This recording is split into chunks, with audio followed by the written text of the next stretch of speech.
Kealoha aina, and welcome to Voices of Truth, one-on-one with Hawaii's future, brought to you by the Kiwani Foundation. I'm Ahu Keikahu Cardwell, and here we are today at Oahu Cemetery on the island of Oahu. I gotta tell you this, we got a fascinating guest on the show. Let's go on over here and meet her. Nanette. Hey, aloha. Aloha. How are you? Nice to meet you. Oh, Maika iloha. Nanette Napoleon, did I say your name right? You did. And tell us why on earth we are standing in a cemetery, Oahu Cemetery. Well, first of all, Oahu Cemetery is the most historic graveyard that we have in the islands. They set it up in 1844, right? 1844. When the Hawaiian Kingdom was... That's right.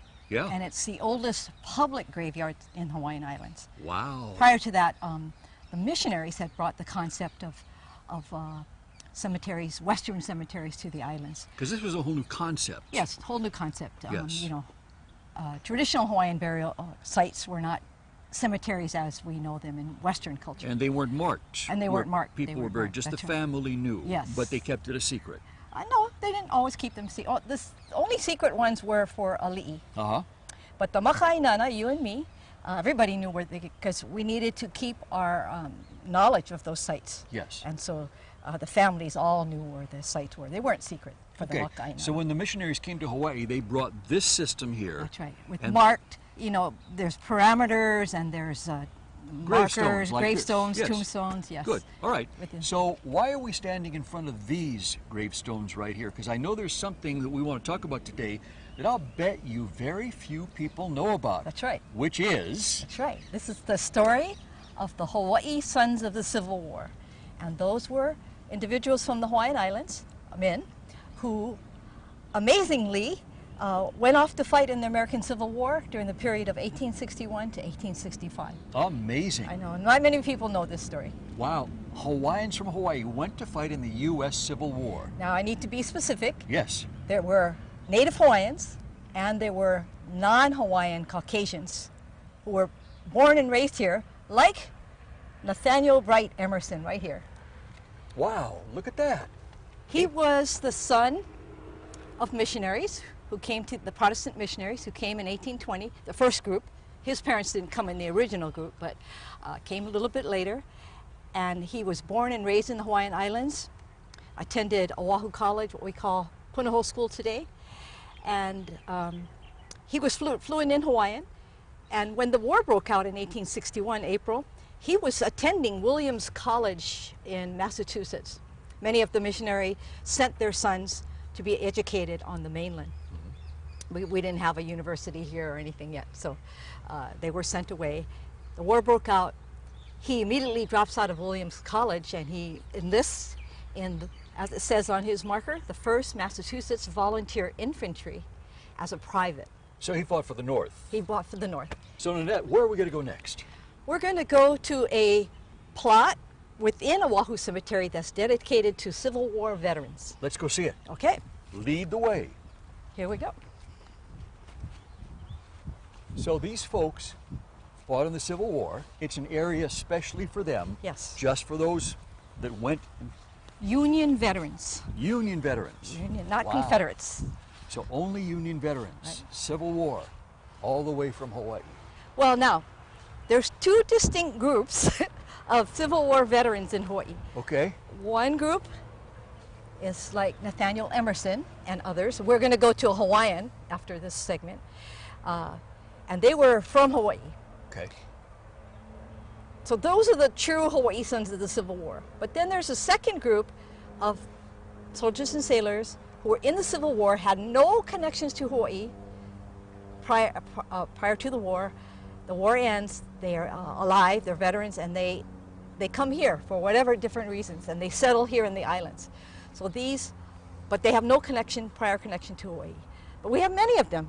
So is this a section right here? And they formed a veterans organization called the Grand Army of the Republic. The Grand Army of the Republic. Right. It was a veterans organization for Civil War veterans, and there were many these organizations all around the country, just like if you think of the Rotary Club. You know, Rotary is all around the company, or I was thinking of American Legion. Daughters of the American Revolution. Daughters of the American Revolution. Yes. They're Yes. much like that.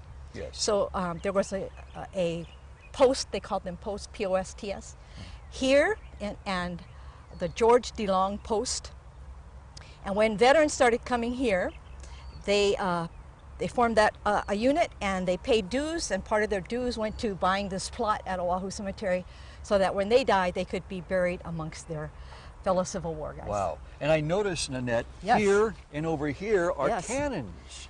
These are Yes. cannon muzzle, the front part of the cannon. And you would have the Wow. whole another section, right? These are important historic pieces, actually, important artifacts, because when this GAR plot was dedicated in the 1870s, there was a big ceremony here, and everybody in the kingdom of any note came to this ceremony. There were hundreds of people, including King Kealoha. He was right here. He was here. Wow. And many of the royalty and the legislature, House of Commons, House of Nobles, all those kind of guys, merchants, all the prominent merchants.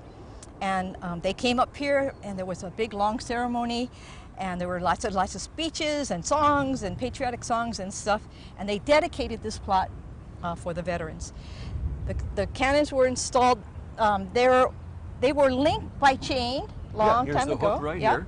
But the chains have disappeared Sure. by rust and things. We don't know what happened. But the cannon muzzles still remain. And so there are 38 or so veterans buried in this Right plot. in here. What's the oldest Veterans. one? What's the Oh, the oldest one? Yeah, show us the okay. oldest one. Instead of showing you the oldest one, I'm going to show you the most interesting one. All right, good. Okay.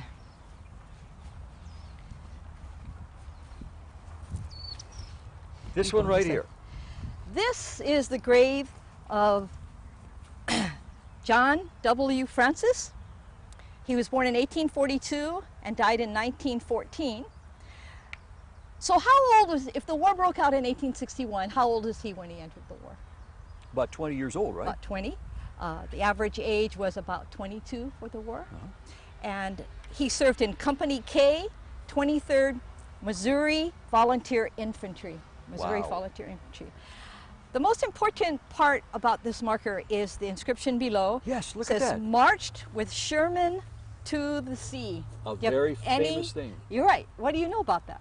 Well, I mean, it stands out. It's one of the iconic things of the Civil War. That's right. It was Yes. the most probably controversial Yes. campaign of the whole entire Civil War. Yes. Sherman was one of the highest ranking Germans in the Northern Army, and he was sent on a mission by Lincoln himself. Grant was his superior, General Grant, to wreak havoc in the breadbasket of the South, which was Georgia. It was a slash and burn policy Yes. all the way to the sea. Can you imagine having to feed 60,000 troops? That's twice as many people that can fit in Oahu, Honolulu Stadium. Wow. So in order to feed all them, they had to literally, when they came across a plantation, they would take all the food out of the fields. They would take down the barns. In order to cook the food, you had to make fires. In order to make fires, you had to have wood. They would cut down trees, but it was easier to bring down a barn, you know. So they would do that, and they did some pretty Amazing feats. and controversial things, you Yes, know. yes. They pillaged to an extent that and the people in the South said, you know, we know this is war, but you know, these guys are out of control. They're just maniacs here. So it became, after the war, a very controversial, and he was lionized. He was a great hero in the North because they did capture Savannah, but he was vilified in the South, Sure. even till today. Sure. So, Nanette, are there still family members that come up here and visit these graves today? In this section, not much that I've ever seen, not much, because these guys are so old, and they, remember, they weren't from here, so they didn't have, when they immigrated here, they had family members, you know, they married and had families, but they didn't have extended ohana like our local boys had. Right, So like I don't now. see too many visitors Yeah. in this section. Yeah. So, Nanette, I want to ask you, I know you've done a lot of Yeah. research on the history of Hawaiians in the Right. American Civil War. How did you get involved with all of this? Well, 14 years ago, I was doing some research in the basement of the Hawaii State Libraries, and I was looking at microfilms from April 1865, the last year of the war. I wasn't looking for anything to do with the Civil War, didn't know anything about our participating in the war, but I came across an article in a newspaper called The Friend, which was the missionary newspaper. And in The Friend, they had published a letter from one of our Hawaii sons of the Civil War, who was a contemporary, a classmate of Emerson's at Oahu College and at Williams College. Mm-hmm. And he wrote many letters home, and one of the letters was published in The Friend, and he's writing about where he's in Richmond, just before Richmond. He was part of that siege of Richmond, the capital of the South. And I kind of just scanning this article, and I stopped dead in my tracks, because in a small section he says, I pulled into camp on my horse, and my orderly grabbed my horse, and he called out my name, Samuela, in Hawaiian. And I asked him who he was. His name was Ka'ivi. He was from Hawaii. Really? Amazing. And there was another by the name of Kealoha. Both men fought, Armstrong says, he mentions their regiment and where they were from, like Ka'ivi was from Kauai, and he didn't mention where Kealoha was from, but he says he had a good long jabber with them in Kanaka, and they seemed glad to have seen me. So wait a minute, Nanette, you're sitting there in the archives reading this, and you're saying to yourself, wait a minute. Out loud. There were Hawaiians in the Civil War. That's exactly what I said. In the library you have to be quiet. But I'm reading this, and out loud I say, what?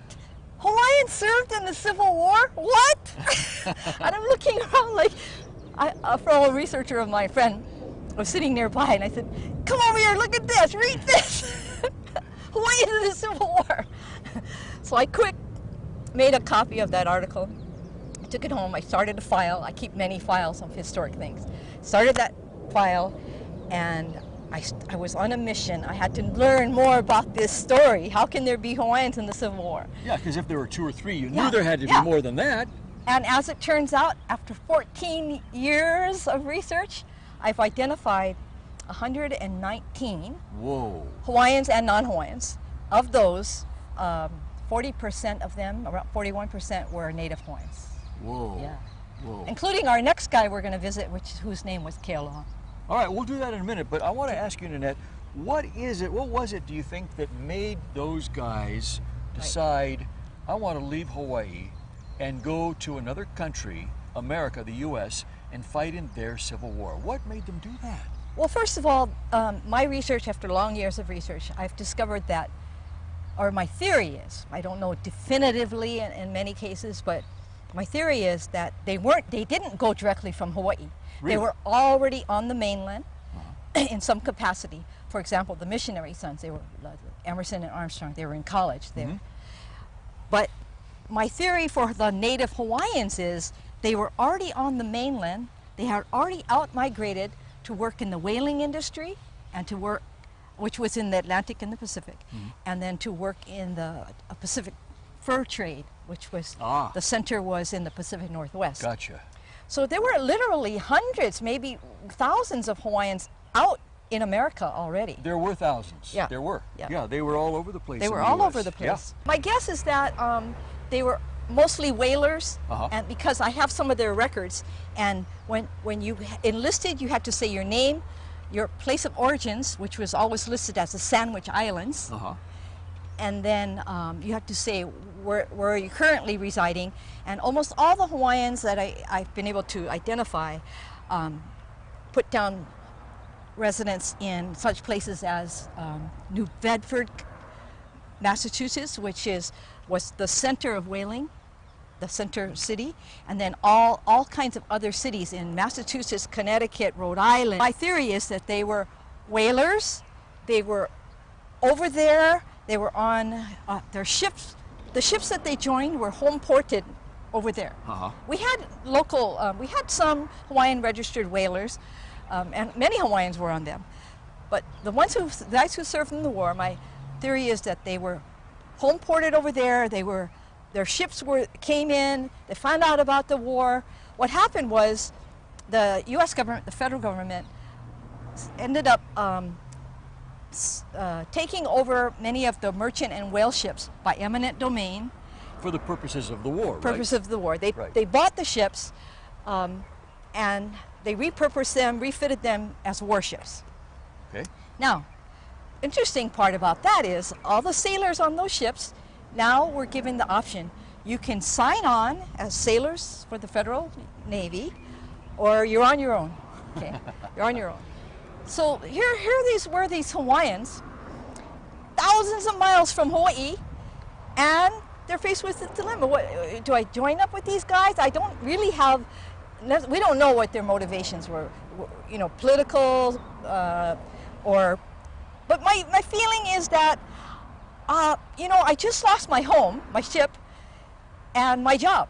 And I have no money to get back That's to Hawaii. right. That's right. Yeah. So I might as well go do this. That's right, and get Yeah. a steady paycheck, right? Yeah. Yeah. And that's all they knew. That's all they knew. That's all they knew. But some I think joined the Navy, but some said, no, I'm not going to join the Navy. I'm going to join the Army instead, for whatever reasons. Maybe some of them. My guess is that they came to the conclusion that, whaling is really, really hard, and the Army's going to be easier, and they got paid better in the Army. So Nanette, we've come across the street now to the other part of Oahu Cemetery. Yeah, a lot yes? of people don't realize that there's two parts to the cemetery. I didn't either. That's the part that I thought Yeah, that was it. yeah. But now there's this part, Right. and there's somebody or some people in here you want to show us, right? That's right. I want to show you the grave of a Native Hawaiian who fought in the war. Let's go in and do it. Oahu Cemetery is filled with hundreds of famous people, including famous Hawaiians. And this grave is one of the most famous Hawaiians who are buried here. Really? Oh my goodness, Samuel Kamakau. Look at that. Yeah, Wow. He was one of the preeminent historians That's right. of ancient Hawaii. that's right. Yep. Yep. Samuel Manai Akalani Kamakau was born in 1815, died in 1876, and he became a famous Hawaiian ethnologist, trained by the missionaries, and he traveled all over the islands, recording oral histories, writing mo'olelo, collecting and writing mo'olelo. And so today, he is one of the most important Hawaiian historians that we go to when we research anything to do with Hawaiian history, because he wrote it all. Well, he and wrote David it all. Malo. And David Malo Those was his two contemporary. Right. saw That's right. cataclysmic changes That's right. occur That's right. in Hawaii, both politically, culturally, Yes. social, economically, That's right. everything. They witnessed huge changes. They were witnesses to a tremendous amount of change in Hawaiian in the Yes. kingdom. Yes, Yes. amazing. You know, Nanette, what impact or what effect did all of this have on Hawaii? Or was it just a case of nobody knew that this was going on? Oh, in Hawaii, everybody knew the war was going on because Yeah, but did they know that Hawaiians were fighting in the war? no, at the time, they knew that the missionary sons were involved because the missionary sons were writing lots of letters Yeah, but back. they kind of expected that Yeah, yeah. because they came from that place. But many of the Hawaiians were either illiterate, but even the literate ones were not prolific letter writers, and those letters, I've never found one letter from one Hawaiian yet. So Hawaiians who served over there didn't write back and tell anybody. Or so if they did, it didn't end up in a collection at the archives like many of the missionary boys, right? So they didn't know is the bottom line. Yeah. They didn't know that their boys were over there fighting in the American Well, Civil individual families must have known. Maybe not. Maybe they didn't write home during the war. We don't know. There's so many unanswered War. But questions. it never got in the history books. No, it never got in the history. Never Got in the history books. Wow. Never. We know about J.R. Kealoha because of Armstrong's letter, and that is the only reference I've ever come across for this guy. And sadly, we don't even know what J and the R stands for. And Kealoha being a very common Hawaiian name, I've been trying for years and years and years to find an ancestor, but have yet to do that. All right, now Nanette, I notice he died in 1877. Yes. March 5th. Yet his marker is still new. It's very shiny. Why is No, that? it's not still new. It's brand new. Really? What happened? Because he laid here for until October of last year, October 25th to be exact, without a marker. He had an unmarked grave since No. 1877. No kidding. And I, along with several other people, formed a committee called the Hawaii Sons of the Civil War Memorial Committee. And we made it our job to get a marker for this Hawaiian boy here. Is that right? That's right. Wow. So we did, and we had a big ceremony here. We had Kahu Wendell Silva come and unveil the marker and bless the stone. It was very moving, and for me personally, as a Native Hawaiian, this was a very, very important event for me. What's interesting in Kealoha's case is that it says over here, he was the private in the 41st Infantry Regiment, U.S. Colored Troops. The colored troops, at the beginning of the war, blacks were not allowed to fight in the war, freed blacks, or slave blacks, any kind of blacks. But after the first year and a half of the war, there were unexpected casualties. The people thought, oh, this war is going to be over. Both sides thought this is going to be over shortly. They weren't expecting the amount of casualties. For it to drag on and on. And on and on. Yes. And so the North started saying, well, we need to replenish these troops. So they decided, they made a resolution, said, okay, from now on, blacks can join the service. But they formed special colored troops, and they had to, all black regiments, they had to serve in all black regiments. But So they it wasn't integrated at all. no integration, except for the fact that all these colored troops had to be commanded by white officers. And one of those white officers was Samuel Armstrong, the guy who wrote the letter about Kealoha. So Kealoha served in Armstrong in some capacity. He was his orderly, you know, he got his horse and all these things. And so Armstrong was commanded two different colored regiments officially, the 8th and the 9th U.S. colored troops. But somehow he comes in contact with the 41st Regiment, because we know that's what his regiment was. Wow.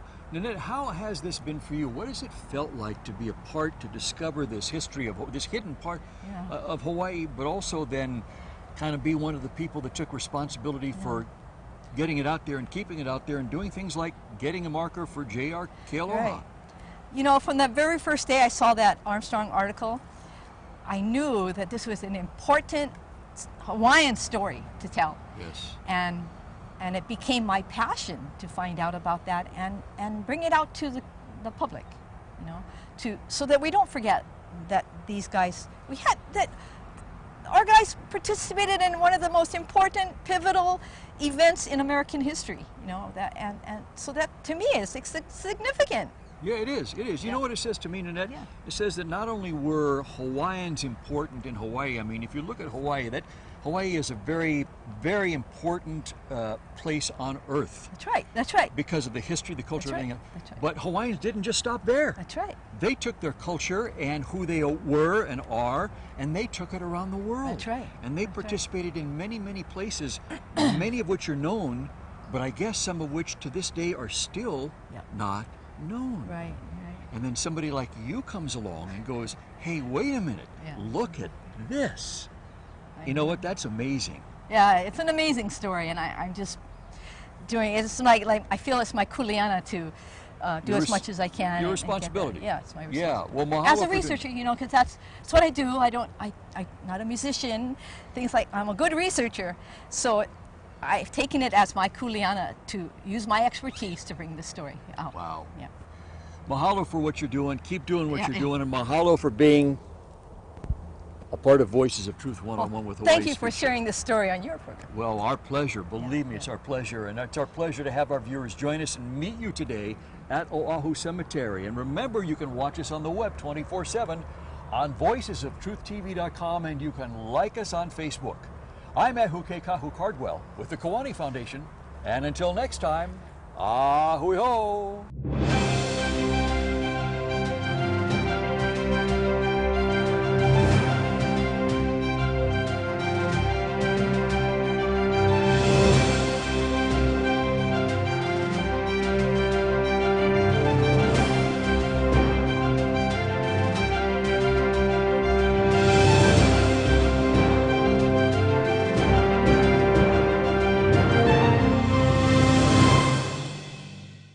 Mahalo for watching Voices of Truth one-on-one with Hawaii's Future.